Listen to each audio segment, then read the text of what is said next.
ఈ పరిస్థితి నుంచి నిన్ను ఎలా గట్టెక్కించాలో, నీకొచ్చిన వ్యాధి నుంచి నిన్ను ఎలా బయటకు తీసుకురావాలో నాకు అర్థం కావడం లేదు. అయినా నేనేదో ఒకటి చేస్తాను, నిన్ను కాపాడుకుంటాను. ఎట్టి పరిస్థితుల్లోనూ నిన్ను నేను వదులుకోలేనమ్మా. నీ మీద నాకున్న ప్రేమ వల్లైనా ఆ భగవంతుడు నాకు దారి చూపిస్తాడనుకుంటున్నా. ఏంటైరేంద్ర ఇది? కాలుతున్న వేలికి కట్టు విప్పక ముందే రుబ్బురోట్లో పడ్డట్టు మనకంటుకున్న దరిద్రం చాలేదా?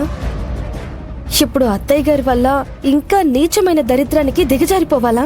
మన ఇంట్లో మగాళ్ళు చేతుకొని వాళ్ళు అవ్వటం వల్ల ఆ కనిష్క మోసానికి బలైపోయారు. ఇప్పుడు పెత్తమ్మకొచ్చిన రోగం వల్ల ఇంకెంత నాశనం అవ్వాల్సి వస్తుందో అంతా మన కర్మ. పద పోదా.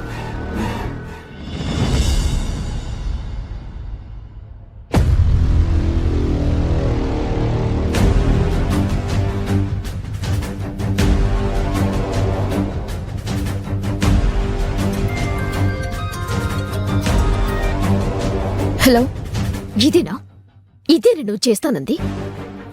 దేని గురించి మాట్లాడుతున్నావు ఐరేంద్రి? దేని గురించా? నువ్వు చేసిన నిర్వాకం గురించి, నిన్ను నమ్ముకొని నేను చేసిన తప్పు గురించి. చెప్పేదేదో సూటిగా చెప్పు ఐరేంద్రి. బిల్డప్లు ఇవ్వడం నీకు బాగా అలవాటైపోయింది కనిష్క. కానీ ఆ బిల్డప్లకు తగ్గట్టు నీ పనులు మాత్రం ఉండట్లేదు. విషయం ఏంటో చెప్పకుండా తిక్కగా మాట్లాడతావేంటి? నీ తింగరి పనులకి నాకు తిక్కలేస్తుంది కాబట్టి తిక్కగానే మాట్లాడతాను. ఆ అభిని జైలుకి పంపిస్తాను, అందరిలో పరువు మొత్తం తీసేస్తాను, దానికి కునుకు లేకుండా చేస్తాను అని ఏవేవో ప్రగల్భాలు పలికావు, ఏవేవో ప్లాన్స్ వేశాను అన్నావు. ఇప్పుడు అవన్నీ బెడిసి కొట్టి మనతోనే బంతటాడుతున్నాయి. ఏంటి ఐరేంద్రి నువ్వు అంటుంది? ఏంటంటావేంటి? మా కాలనీ వాళ్ళు ఏదో పొడి చేస్తారని వాళ్ళని నమ్ముకున్నావు. ఇప్పటిదాకా కాలనీలో కూడా సరిగా తెలియని ఆబి ఇప్పుడు పెద్ద హీరోయినే కూర్చుంది. దాని వైద్యం ఆపేస్తాను, క్లినిక్ ని లేపేస్తాను అని బిల్డప్ ఇచ్చావు. ఇప్పుడు ఆబి వద్దన్నా సరే జనం మాత్రం వరుసగా క్యూ కట్టేలా ఉన్నారు. అది నువ్వు చేసిన పని. అసలు ఏమైంది ఐరేంద్రి? క్లియర్ గా చెప్పు. చెప్పుకోవడం తప్ప ఇప్పుడేం చేయగలంలే.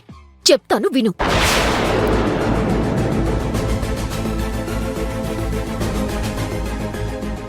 అభి నీకు తప్పుడు మందులిచ్చిందా? చెప్పవే నిజం, చెప్పవే.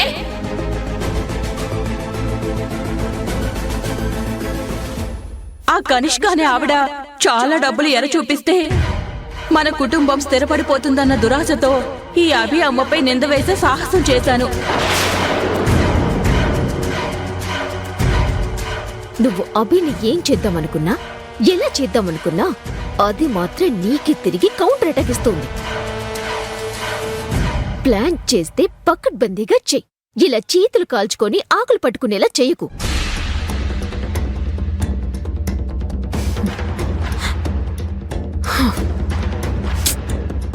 అబ్బీ అబ్బీ అబ్బీ,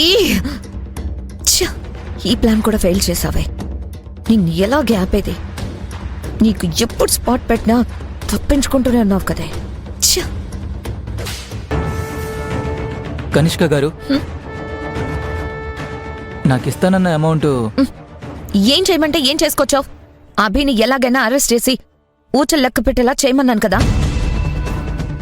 దాన్నేమో అక్కడ ఊరికే వదిలేసి డబ్బుల కోసం మాత్రం చేతులు ఊపుకుంటూ వచ్చావా ఇప్పుడు? మీరు చెప్పింది చేయడానికి వెళ్ళాను కాబట్టే డబ్బు కోసం వచ్చాను. మీరు చేసిందంతా బయటపడ్డా ఆ అభి మీ మీద కంప్లైంట్ ఇవ్వలేదు కాబట్టే చేతులు ఊపుకుంటూ వచ్చాను. లేదంటే ఆ అభికి వేయమని మీరు చెప్పిన అవే సంఖ్యళ్ళు మీ చేతులకు వేయడానికి ఇక్కడికి వచ్చేవాణ్ణి. ఆవిడ రిటర్న్ కంప్లైంట్ ఇచ్చుంటే, జనం ప్రెజర్ చేస్తుంటే ఈ పాటికి అభి ప్లేస్లో మీరు జైల్లో ఊచలు లెక్క పెట్టేవారు. అయ్యిందా నీ కచేరీ? డబ్బుల కోసమే కదా వచ్చింది, నీతులు చెప్పడానికి కాదు కదా. తీసుకో, వెళ్ళా.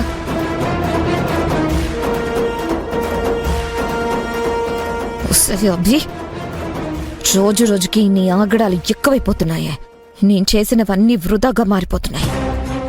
ఈసారి నేను కొట్టే దెబ్బ నీ పాలుట వడదెబ్బగా మారేలా కొడతాను. నిన్ను మాత్రం ఊరికే వదిలిపెట్టేదే లేదు.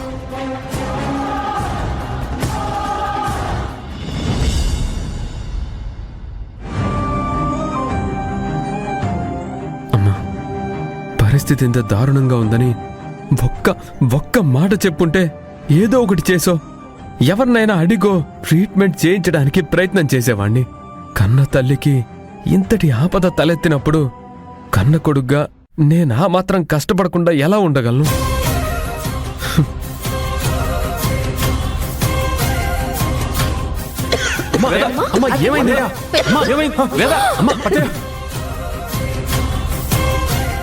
ఎలా ఉండేదానివమ్మా? కోటలో రాణిలా బ్రతికేదానివి. మన ఇంటి కోటని రాజమాతలా శాసించేదానివి. మేమంతా అలా చూసిన నువ్వు ఇప్పుడు ఇలా కనిపిస్తుంటే నా గుండె తట్టుకోలేకపోతుందమ్మా. ఇబ్బందులు పాలవుతున్న మన కుటుంబాన్ని చూస్తూ ఏం చెయ్యాలో ఎలా చెయ్యాలో పాలుపోని పరిస్థితుల్లో ఇరుక్కుపోయానమ్మా.